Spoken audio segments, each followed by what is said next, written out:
Today, at a steel factory in Pittsburgh, President Obama signed into existence a new government retirement program called MyRA. We first heard about it last night during the President's State of the Union. Listen. That's why tomorrow I will direct the Treasury to create a new way for working Americans to start their own retirement savings. MyRA. It's a new savings bond that encourages folks to build a nest egg. MyRA guarantees a decent return with no risk of losing what you put in. I'm going to bring in Dan Mitchell, who's also a Forbes contributor, to let us know a little bit more about what exactly is a MyRA.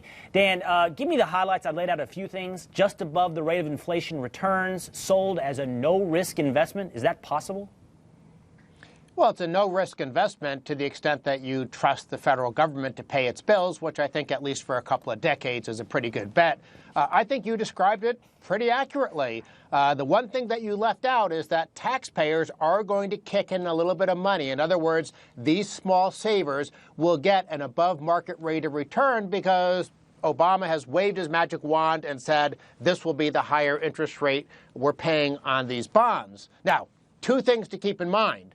First of all, if he's really interested in giving savers a higher return, not just these small savers, but all savers, why is he encouraging the Fed to have this zero interest rate policy, which is very bad for savers? And the second thing, if he really does care about these people, why isn't he doing what 30 other countries already have done and allowing them to shift their payroll taxes into personal retirement accounts? That's the way you generate real wealth for average workers in a country. Right.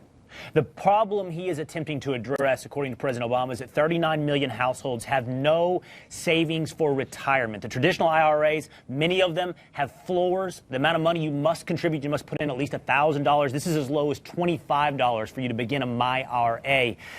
You said two interesting things. First of all, to have a guaranteed return, which is just above market rate, taxpayers are going to be subsidizing that return. And then to sell that as a no-risk investment, you're telling me that's as long as you believe in the federal government of the United States. But you also point out low-interest Treasury bonds, the Fed printing money. I mean, look, there are risks to this investment. It sounds snake oil. It just sounds security fraud. It's described as no risk, doesn't it? Well, it's no risk in the sense that until the federal government starts defaulting on its debt, which in the long run, is that a possibility? Yes, of course, with our poorly designed entitlement programs. But I don't think it's a realistic possibility for several decades. Simply stated, we're going to be the last man standing when all the other welfare states around the world are collapsing. And then we'll be the last domino and we could fall. But I don't think that's an issue until at least 2030, 2035, 2040. What failure in the private market is this attempting to resolve? Is it the fact, I mean, we can have private investment funds come in with no floors, you can contribute $25. Is the issue that the guaranteed return, that they can essentially federally subsidize and guarantee a return that the private market just can't match for these low of contributions?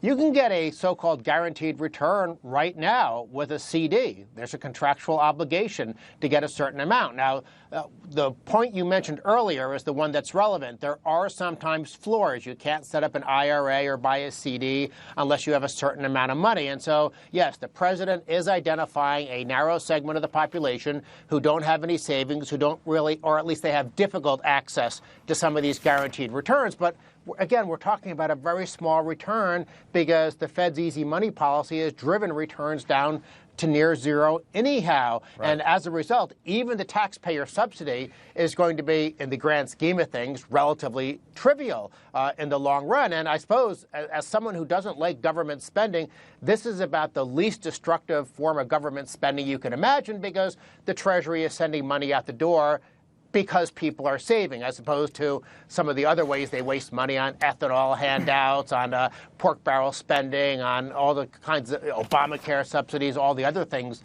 that happen in Washington. Right. The Government Securities Investment Fund, that's the source of the MyRA. I think in a future conversation we need to figure out exactly where the constitutional authority for this is. I assume it's somewhere in the General Welfare Clause, the same place Social Security is founded. But that's the source of a future conversation. Dan, thanks for joining us tonight. Thank you.